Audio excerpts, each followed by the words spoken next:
ಅಕ್ಕಿಯಿಂದ ರಂಗೋಲಿ ಹಾಕೋದು ತುಂಬ ಚೆನ್ನಾಗಿತ್ತು, ತುಂಬ ಕ್ಯೂಟ್ ಅನಿಸ್ತಾಯಿತ್ತು. ನನಗಂತೂ ತುಂಬಾ ಎಂಜಾಯ್ ಮಾಡ್ತಿದ್ದೆ ಈ ಒಂದು ಟ್ರೆಡಿಷ್ನಲ್, ಈ ಒಂದು ರೈಚುವಲ್ ನಮ್ಮ ವನ್ನಿಕುಲ ಕ್ಷತ್ರಿಯ ತಿಗಳರು ಮುಲ್ದಾರು ಅಗ್ನಿ ಕುಲ.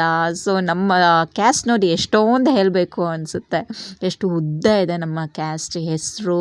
ತುಂಬ ಚೆನ್ನಾಗಿತ್ತು ನೋಡೋಕ್ಕೆ. ಇದು ಎಷ್ಟು ಜನ ಒಂದು ರಿಲಿಜಿಯಸಲ್ಲಿ ಈ ರೀತಿ ಒಂದು ಆಚರಣೆ ಮಾಡ್ತಾರಂತ ಗೊತ್ತಿಲ್ಲ. ಇವಾಗ ನೋಡಿ ಅಕ್ಕಿಯಿಂದ ರಂಗೋಲಿ ಹಾಕಿದಾಯಿತು. ಅದ್ರ ಮೇಲೆ ಇದು ಬಂದು ತುಂಬ ಹಳೆಯ ಟ್ರೆಡಿಷ್ನಲು. ಇದು ಈ ರೀತಿ ಒಂದು ಚಾಪೆನೇ ಹಾಕಬೇಕಂತೆ. ಇದಕ್ಕೆ ಇಷ್ಟರಲ್ಲೇ ಚಾಪೆ ಏನೋ ಒಂದು ಹೆಸ್ರು ಇರುತ್ತೆ, ಕರೀತಾರೆ. ಸೊ ಈ ಚಾಪೆ ಹಾಕಿ ಅದ್ರ ಮೇಲೆ ಒಂದು ಮಣೆ ಹಾಕಿ, ಮನೆ ಮೇಲೆ ಹೊಸದು ಒಂದು ವೈಟ್ ಪಂಚೆ ತೊಗೊಂಡ್ಬಂದು ಅದ್ರ ಮೇಲೆ ಹಾಕಿ, ಆಮೇಲೆ ಗಂಡು ಹೆಣ್ಣು ಒಬ್ರೊಬ್ರನ್ನೇ ಕರ್ಕೊಂಡು ಬಂದು